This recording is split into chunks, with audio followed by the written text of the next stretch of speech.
On June 14, 2013, Zack Snyder's Man of Steel opens in theaters in the US. On June 14, 1938, Cleveland-born writer Jerry Siegel and artist Joe Shuster, also Cleveland-based but Canadian-born, saw their fictional character take the world by surprise in National Light Publications Action Comics #1. Originally envisioned as a bold villain with telepathic powers that embodied Nietzsche's Übermensch in the worst way possible, the new version of the character was a post-depression social avenger that symbolized the meek and fair's inner strength and had an unparalleled outward sense of justice. Superman was a perfect mixture of biblical symbolism, classical mythology, the best of old-school Americana, and the aforementioned German philosophers on Superman. The character exploded into the scene. His origin from worlds far from our very solar system, in combination with his need to stand for the oppressed, the duality of his identity that in itself stood for humanity's limitations juxtaposed to its potential, and a colorful cast of characters made him the most prominent figure in a then-rising medium and what we would come to call modern mythology. Where Superman stands out opposite to all other superheroes is that he has always adjusted to what the zeitgeist dictated he needed to be, both the good and the bad. So in the 30s he was the vigilante the post-depression America needed. He fought against corrupt politicians and stood by the common folk. In the 40s he was the beacon of freedom against the Nazi war machine, and served as a strong propaganda icon for his country in a time when young men sacrificed themselves in war-torn villages against a sick rhetoric, defending an ideal. In the 50s he himself became a political tool in the rising tensions of the Cold War era. He saw the comics code of authority enforced upon him, and he shaped its restrictions into something to aspire to. In the 60s he saw man land on the moon, and he dove into space and other fantastical worlds of epic science fiction, high fantasy. He became a leader for both mankind and its heroes. As an alien he found worlds like his own, and as a human he spread Earth's best ideals into galaxies unknown. In the 70s he witnessed war on the establishment and the fight against racism and sexism and the need for social change, and he started asking the big questions about his own place in society. He wondered what effect his presence had on humanity and realized his responsibility as a god among men. In the 80s he stepped down from his throne on Olympus and became one of us. He saw the rise of the corrupt corporate world and the last days of the Cold War, and he joined forces with the best of us to combat them and prove humanity's strength against evil.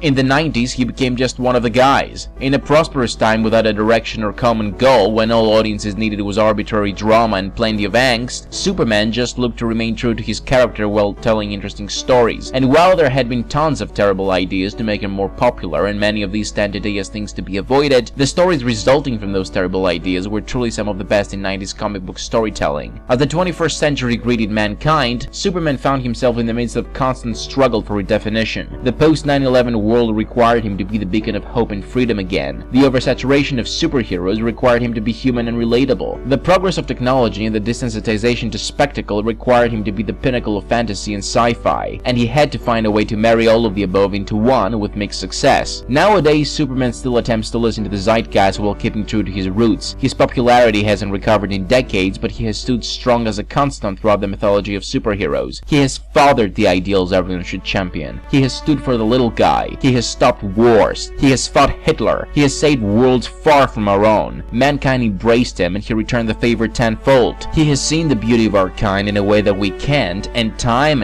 again he has tried to share it with us despite our constant displays of petulance. He is the alpha and the omega of modern mythology. Despite not being anyone's favorite anymore, despite people finding him too simple, too powerful, not cynical enough, he is necessary to superhero-dom because without him, the entirety of the superhero pantheon would have nobody to look up to and nobody to compare themselves to, no standard to set. His hero's journey is an inspirational one. His constant struggle to find where he belongs is the single greatest parallel of the entire medium's position in entertainment and pop culture, both back when it began and now in its twilight, as well as superheroes' place in both pop culture and literature. He wasn't just responsible for the birth of the genre can't survive without him, and without the genre, pop mythology will be all but extinct, and our imaginations and culture will be poorer for it. It's not that the ideals he embodies are original or removed from our very real world, but rather the exact opposite. He's the only character that has been so accepting in becoming the embodiment of everything mankind wishes to be. This is a reality we need to see expressed in our escapism,